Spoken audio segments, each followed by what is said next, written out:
Tekrar iyi akşamlar. Ben baştan suyumu alarak başlayacağım.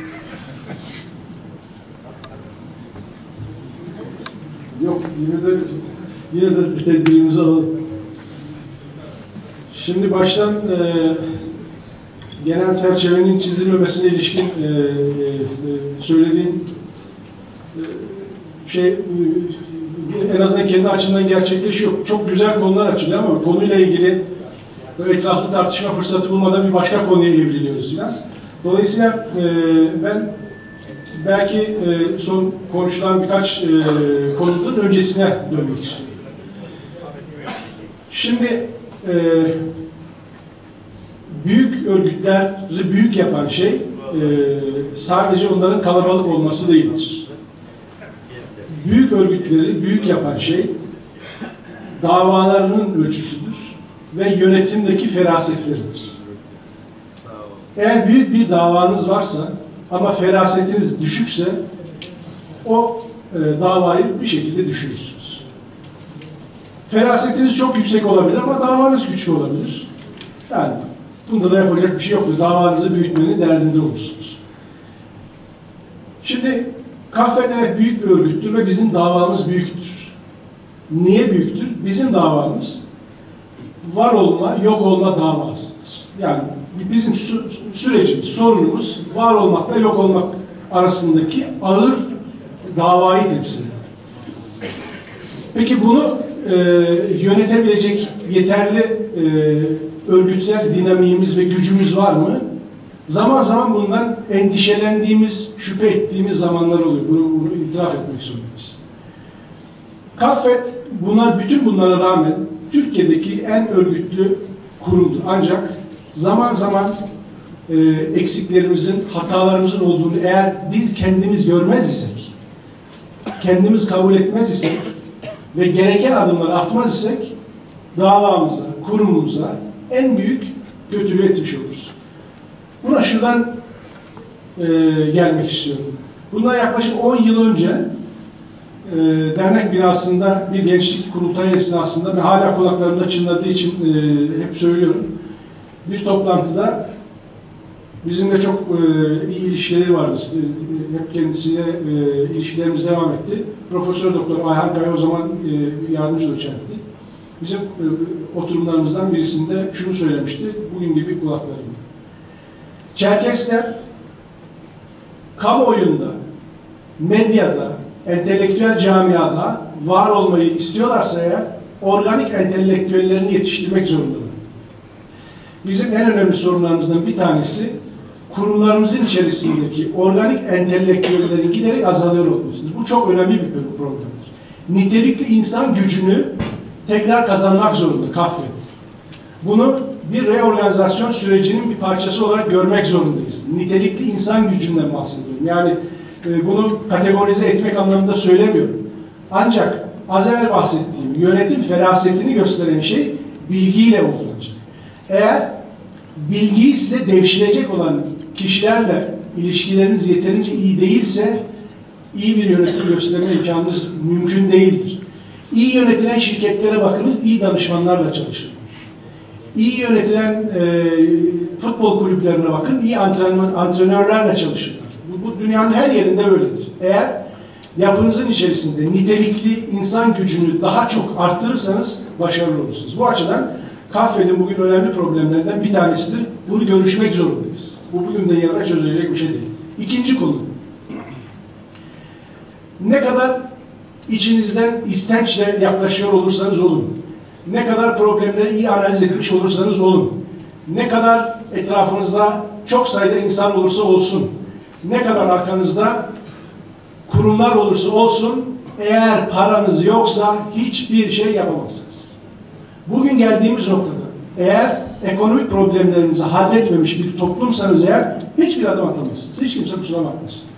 Bu meseleyi sadece kapitalizmin perspektifinden bakan bir kişi olarak filan söylemiyorum. Artık kabul edilen şey şu. İdeolojiniz ne olursa olsun, hangi dünya görüşüne sahip olursanız olun, ekonomiye muhtaçsınız. Afiş bastıracaksanız da ekonomiye muhtaçsınız. Televizyon kuracaksanız da ekonomiye muhtaçsınız. Derneğinizin genel kurulu yapacaksanız da muhtaçsınız. Dolayısıyla bu sorunu sürekli konuşup çözümsüzlüğü içselleştirecek uygulamalardan artık kaçınmak zorundayız. Bunu şunun için söylüyorum. CAFED'in ekonomik organizasyonu şöyle. Üye dernekleri var ve bunların ödedikleri aidatlar var. Yanlış mı söylüyorum başkanım? Başka bir gelirimiz yok bildiğim kadarıyla. Düzeltti. Evet. Ödenmesi gereken aidatlar. Bakın ne kadar acı bir şey konuşuyoruz aslında. Ödenmesi gereken aidatlar var. Belki de borçlu derneklerden bir tanesi de biziz. Bilmiyoruz. Bakacağız öyle. Şimdi bunu şunun için söylüyorum. Biz ekonomik problemlerimizi halledemiyoruz. Niye halledemiyoruz? Az evvel Murat'ın söylediği o reorganizasyon sürecini doğru düzgün kurarsak ancak halledebiliriz. Öte taraftan az evvel söylediğim gibi meselelerin bilimiyle uğraşan, yani artı değer yaratma işini bilenler, yani bir dernek nereden para kazanır, bir dernek nasıl ekonomik problemlerini halledebilir konusunda bilgi sahibi olanlar. Yani boşa kürek çekenlerden bahsetmiyorum. Bal yapmayan arılardan bahsetmiyorum. Derneklerimizin, kurumlarımızın ekonomik problemlerini çözmek konusunda gerçek projeler üretebilecek kişilerin çalışacağı bir kurul oluşturulmalı. Bir dönem çok revaçta olan konulardan bir tanesi Avrupa Birliği fonlarını almaktı. Avrupa Birliği fonlarını alırken bir şey fark edildi ki bu fonların alınmasının bir yöntemi var. Bu yöntemi bilen bir takım firmalar vardı. O firmalar alıyordu projenizi, oluşturuyorlardı. Avrupa Birliği'nden fon alıyorlardı, bir kısmını da kendileri alıyorlardı. Bilgi budur. Ekonomik problemlerimizi çözmek anlamında atabileceğimiz bir takım adımlar var. Beylik adım iyi aidat toplamaktır, işlem. Bunu işletebilen bir takım dernekler var. Bunlar bunu nasıl yaptığını CAFED'e üye bütün derneklerine paylaşmalılar. Bunun bir kitapçığı olmalı, bir bilgisi olmalı. Artık herkes meseleleri yeniden keşfetmek durumunda değil. Yapmış olan bunu paylaşacak. CAFED buna öncülük etmelidir. Öte taraftan para kazandıracak bir takım noktalar var görmediğimiz, bilmediğimiz. Çok basit bir örnek vereceğim, çok uzatmak istemiyorum. Yine bir 10 yıl kadar önce bir sohbet arasında yine ekonomik problemler konuşulurken Hasan Okan İşcan dedi ki, o zaman bankacılıkla uğraşıyordu, ya bir kredi kartı çıkaralım, yapabilir miyiz acaba? Ondan sonra konu o zaman CAFDER'de konuşuldu, bir proje üretildi, Şekerbank'la bir kredi kartı gelişti. Nart kart, belki kullananlarınız vardı. Ondan sonra Türkiye'nin demokratik faşistlerinden bir tanesinin gazete haberleriyle bir günde bütün kartı iptal etti Şekerbank. Bunu şunun için söylüyorum. O zaman yaptığımız her türlü harcamadan derneğimize bir irat kaydedildi. Şimdi bunu şunun için söylüyorum. Yine bunlar zorlanabilir. Sigortacılıkla ilgili bir takım açılımlar yapılabilir.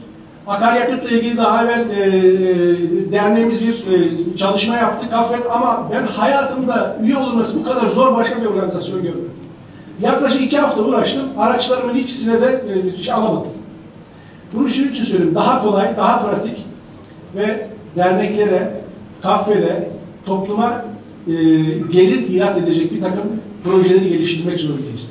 Bunları, ya o da bizim işimiz değil, onunla nasıl uğraşacağız diye bakmayalım. Ekonomik açmazlar kurumsallığımızın sorunu getirecek. Bakınız, bu çok önemli bir şey. Sadece içten gelerek meseleye katkıda bulunan iş adamlarımızla yürütemeyiz.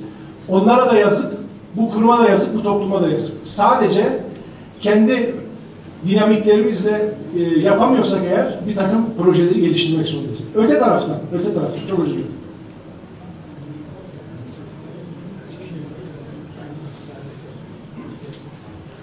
Belki de Türkiye'de devlet imkanlarını bizim kadar az kullanan başka bir demokratik kitle örgütü ya da bir sivil toplum örgütü yoktur. Varsa birisi desin ki şu örgüt bizden daha az kullanıyor. Bunu biraz beceri yoksulluğu, biraz üstümüze vazife görmeyişimizden, biraz da toplumsal yapı olarak bunlardan biraz uzak duruşumuzdan kaynaklandığını düşünüyorum. Kesinlikle bunu aşmak zorundayız. Eğer belediyelerle ilişkilerimizi bu anlamda kurmazsak, hangi görüşten olursa olsun, biz o görüşü içselleştirmiş olmak durumunda değiliz. O görüşün tarafı olmak zorunda değiliz. Ama bu memleketin ürettiği değerlerden payımızı almak için söylüyorum. Cumhuriyet tarihinde, Yusuf Taymaz söylemişti bunu, Cumhuriyet tarihinde bu toplumun devletten istediği hiçbir şey yok. Hiçbir şey yok. Toplum olarak bu toplumdan, bu devletten almamız gereken bir takım paylar var. Bunların lütfen takipçisi olalım. Bunu ez cümle şöyle toparlamak istiyorum. Ekonomik açmazlarımız hem Kaffet'in açmazları, hem kurumlarımızın yani bölge derneklerinin, lokal derneklerin en büyük ama en büyük problemlerinden bir tanesini teşkil ediyor. Bunu aşacak, bunu nihayete erdirecek projeler geliştirme zorunluluğu var ve geliştirilen projelerde sadece bir derneğin projesi olarak kalmamalı. Bir örnek verip bitireceğim. Bilebildiğim kadarıyla Kayseri Derneği aidat toplamak konusunda bir proje yürüttü ve iyi gittiğini biliyorum. Bunu bütün derneklerle paylaşmalı. Ben yaptım, başarılı oldum. Yöntemi şudur, şunu yapmanız gerekiyor, neticesinde şuraya varabilirsiniz demesi gerekiyor. Her konuşulduğunda söyleniyor ki Türkiye'de 5 milyon insan var. Ya her insan $1, bu iş öyle durduğumuz yerde olmuyor. Eğer herkesten $1 almak istiyorsak o insanlara ulaşacağız ve en kolay şekilde nasıl bu meseleye katkı sunacaklarının yolunu göstermek zorundayız diye düşünüyorum. Bu konuyu lütfen ihmal etmeyelim. Ben kişisel olarak bulunduğum örgüt itibariyle bu konunun yardımcısı, takipçisi olmaya devam edeceğim. Ekonomik problemlerimizi halletmediğimiz sürece hep sıkıntıları, dertleri üstlenmek zorunda kalacağız. Hepinize teşekkür ediyorum sabrınız için.